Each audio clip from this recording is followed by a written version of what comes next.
Good afternoon, everyone. Did you know that there are more than 400,000 Roma people, women and men, girls and boys in Ukraine? Many of them are displaced at the moment. Julian and I have a very important task today. We want you and other people in Finland and in Europe to get to know about the struggles, the efforts, the activism, the work that Roma people are doing during this extremely violent and difficult times in Ukraine. We know that minority-led activism remains sometimes the other of civic movements activism. We also want that the histories of war and Roma histories during wartime and in this time in Ukraine are recognized, acknowledged, and known. We in Europe have a history of not always writing nation-states histories and war histories from the perspective and with minorities.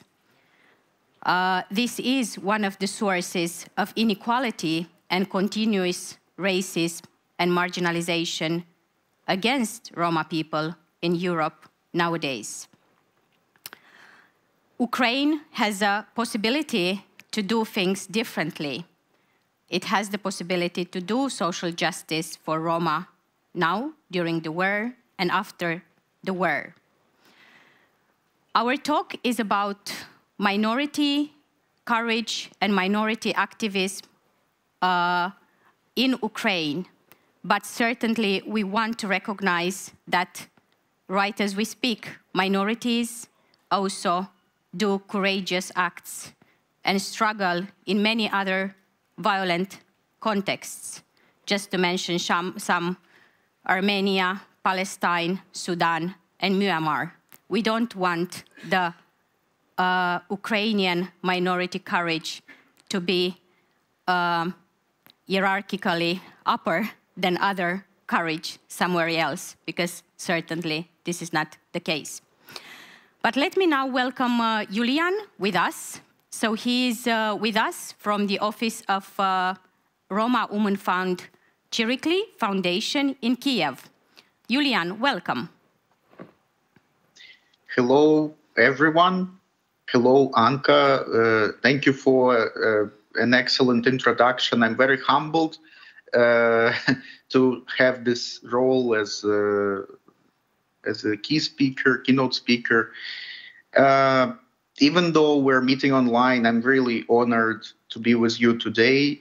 Due to travel restrictions imposed during the ongoing war in my country, it makes it difficult for us to get together in person.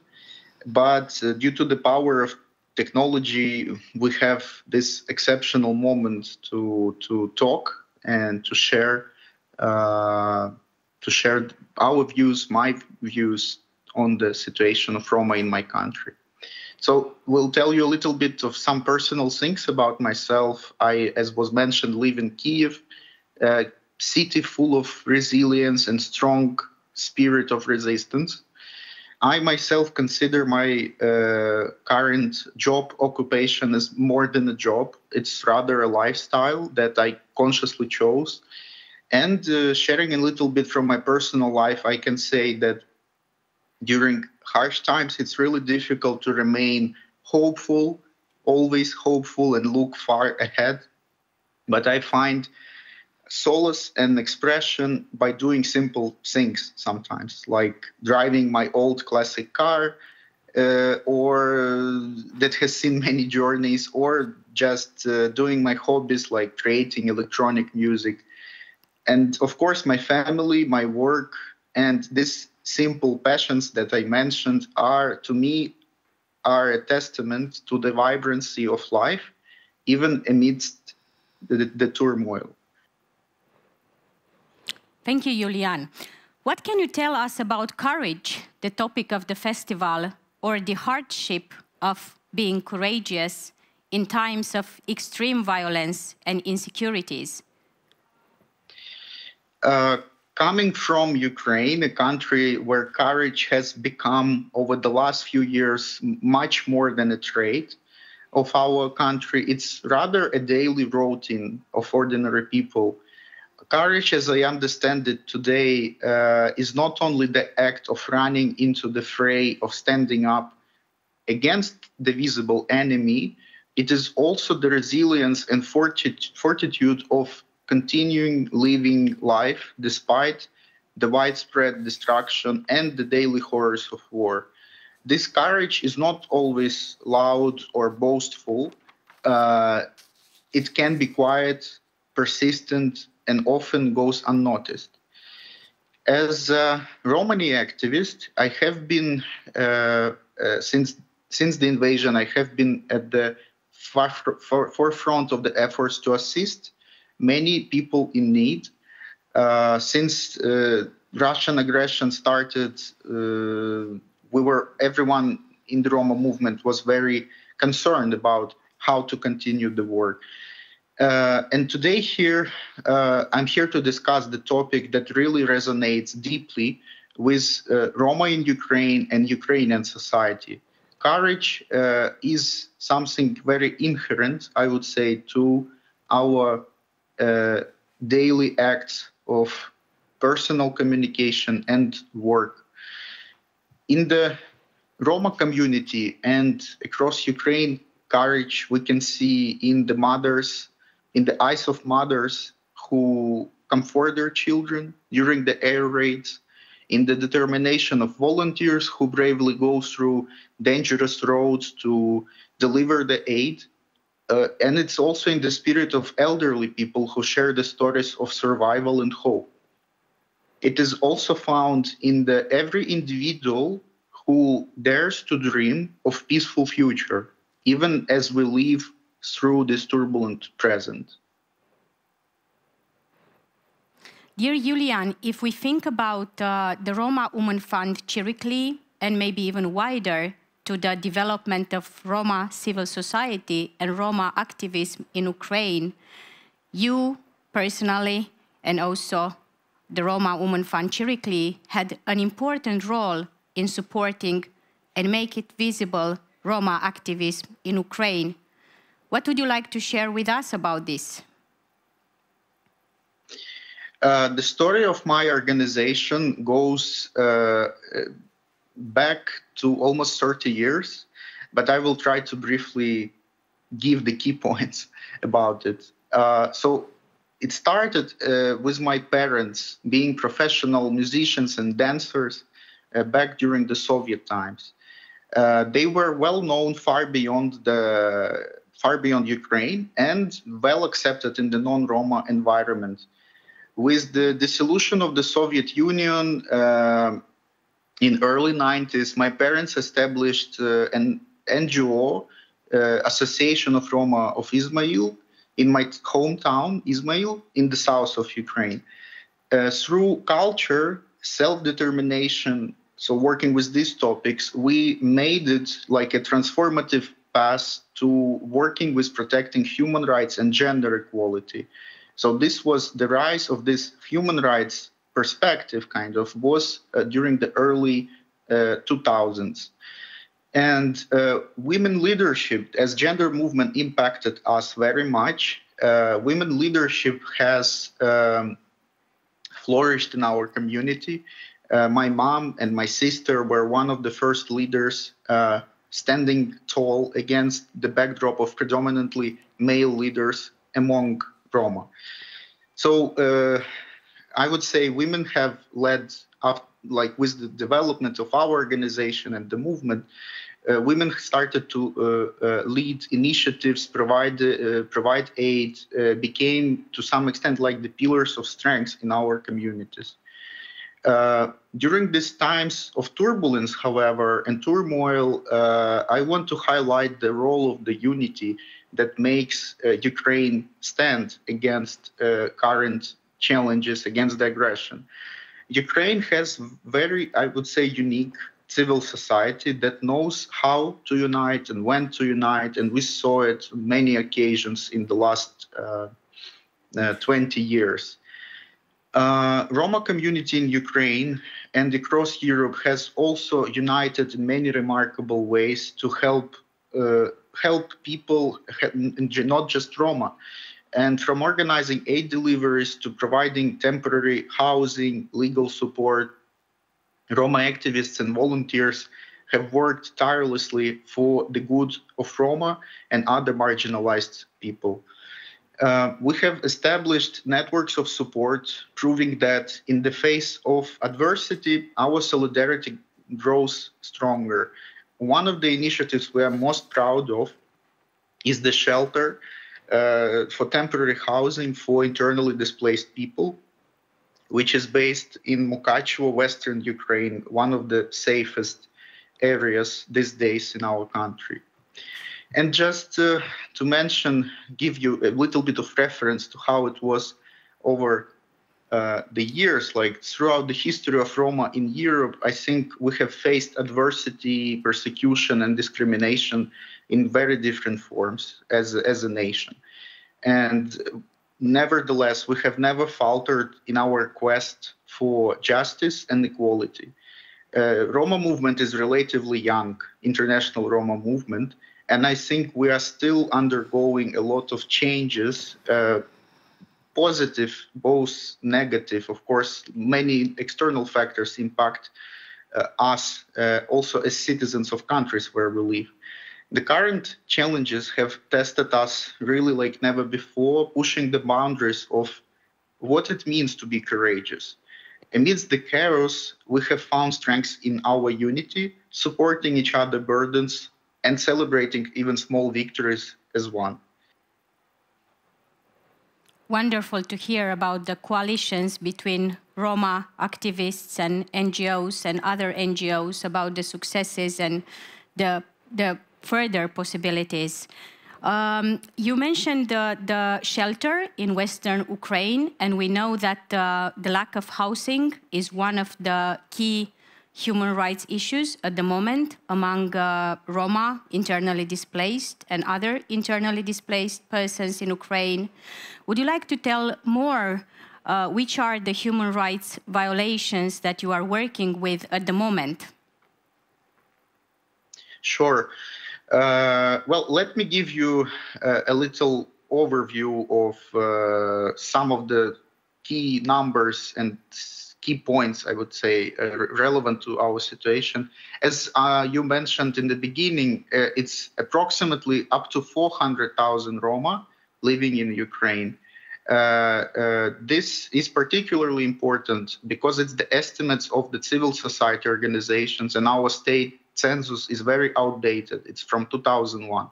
So when it comes to implementation of policies, it's very important that we have these figures that are more kind of realistic to what the real situation is. And of course, Roma face numerous challenges, like including lack of personal documents, which renders many Roma as invisible citizens. A quarter of the entire Roma population of Ukraine, so almost 100,000 people, has been displaced internally, but also looking for a refuge in the neighboring countries or beyond. At the same time, many Roma individuals, despite social and economic exclusion, marginalization, they're still fighting for Ukraine, creating, as I call it, a social paradox, where the invisible protects or strive to protect the visible, proving that Roma actually belong to Ukraine and any other country we live in. So here, the main point is that Roma should not be underestimated as a human capital. Despite, of course, some positive strides that I described, daily life for many remains challenging. We continue to face hate speech from the state officials, unfortunately, police profiling sometimes, and also there are cases of school segregation, just to name few examples. These discriminatory practices, they of course hinder our progress to break the cycles of poverty and social exclusion, but they're also indicative of some of the weak spots of our institutions and society as a whole.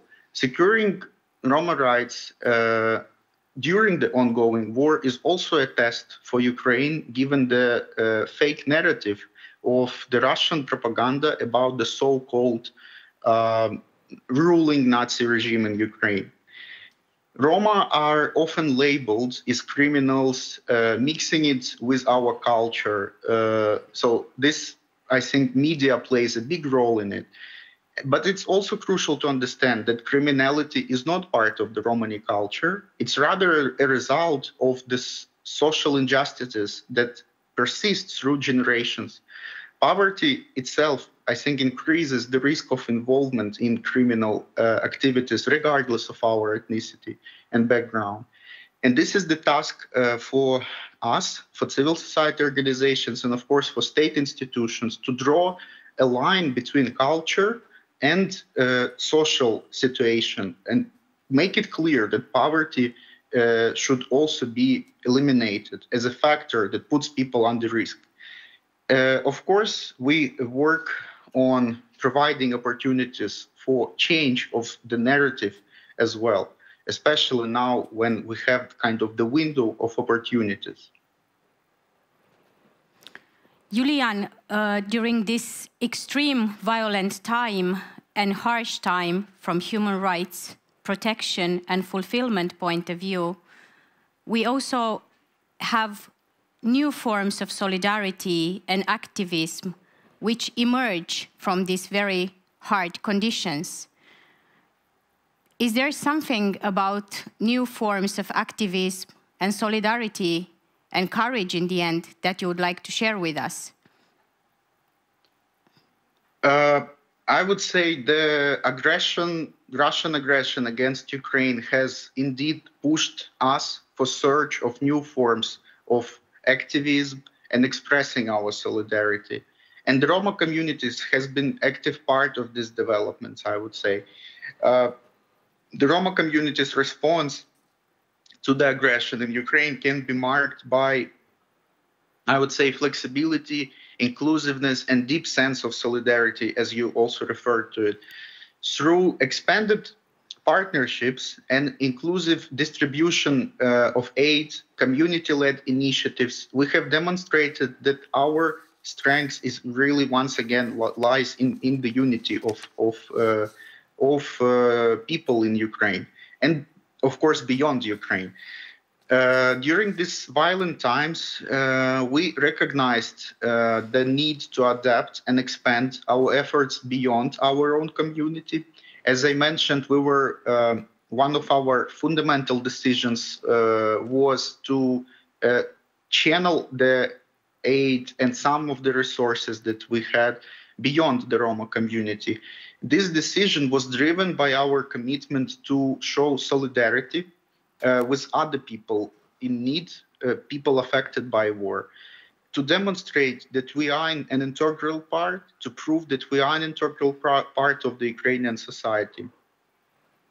Many of the initiatives at local level were led by the local activists, and this also, I think, a position we share in Chiricli, that we should empower the local level activists who run very diverse range of initiatives like quick emergency assistance, providing food, shelter, medical treatment, or other forms of support. The grassroots efforts showcased the resilience and resourcefulness of the Roma community and highlighted the critical role of community leadership in the times of crisis. And speaking about the expanding of the networks, I would say we did work on expanding it beyond the Roma so-called bubble by working together with other CSOs, with our partners, also from Helsinki, with the Deaconess Foundation. We started some of the new initiatives that are very helpful for us, for Roma in Ukraine, specifically targeting humanitarian needs. And this collaboration not only strengthened our efforts, but also helped to break down some of the barriers and build trust between different communities. And last but not least on this part is the advocacy and awareness. I think alongside providing immediate aid, we also focused on advocacy and raising awareness about the plight of all affected communities. We used our platforms to highlight stories of solidarity, resilience, and courage, and helping foster a sense of unity and shared purpose among diverse groups. And I think the international attention to the situation of Roma has been on the rise, especially due to the fact that many Roma are defending Ukraine. Yes, Julian, we have been talking about how minorities and Roma have become more part of the nation state during wars in Europe, and also this is the case in Ukraine, as you say. So there is a tendency that Roma become brothers and sisters in arms during war. And I think our colleagues from the Finnish Roma Association have been sharing with us about the situation of Finnish Roma during the wartime, how Finnish authorities and Roma people themselves underlined the brotherhood in arms. But they also tell that once the war ended, they felt as they were the gypsies again. And there are concrete examples on how Finnish Roma did not receive similar compensation and recognition here when the war ended.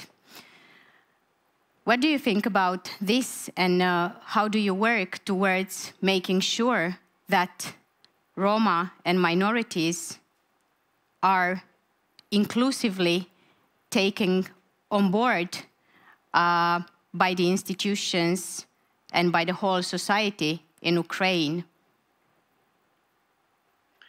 It is a very thoughtful question. I would say that experience of the Finnish Roma during the Second World War and during and after the war deeply resonates with many marginalized communities, including us in Ukraine. And it also highlights the painful historical pattern where solidarity during times of crisis can be quickly overshadowed by the systemic discrimination once the immediate threat subsides.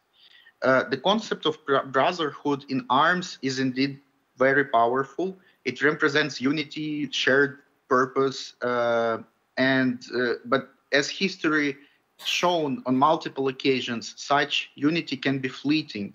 And while for Finnish Roma, this fleeting solidarity meant they were left without compensation and faced continued discrimination after the war, I think the historical injustice is a poignant reminder of the work we must do to ensure that such patterns do not repeat. In other words, this is very much will depend on our efforts to show positive contribution of our Roma to our country. In Ukraine, the Roma community, as we discussed, has a long-standing discrimination and marginalization. But despite these challenges, we also talked now about the courage and patriotism by actively defending Ukraine during the current conflict. And our involvement as civil society actors to support Ukraine and our institutions to be taken as full citizens, this is something we really try to stress these days. And to ensure that Roma community is not sidelined after the war, at Chiricli, we're undertaking engagement in dialogues and broader conversations about the future of Ukraine, about its modern identity, economic revival, and inclusivity that we try to build. Our goal is to impact a positive change in our society where Roma are not seen as others, but as equals. This courage shown by Roma during the war is a testament to their commitment to Ukraine. And it's our collective responsibility to ensure our contributions are recognized and valued after the war has ended. So by addressing these issues, we hope to prevent the reoccurrence of historical injustices and create a more fair future for Roma in Ukraine. And here, last but not least, something on what we rely very much is the EU-Ukraine approximation these days. EU integration, reconstruction of Ukraine, and receiving foreign aid is a vital element of the changes we're undergoing. And these processes should come with legally binding commitments or with some sort of political obligation to support marginalized communities, support Ukraine in its transformation to more inclusive society. Julian, what is your last thought? What would you like us to take with us today about courage? As we gather here at the festival, celebrating our cultures, our stories from around the globe, let us remember that each of us has a power to enact change. And we do so not just through the grand gestures, but often through some simple acts, courageous acts of continuing to live, love, and hope. So I really thank you for this opportunity to share a little bit from what we do. Thank you. Thank you.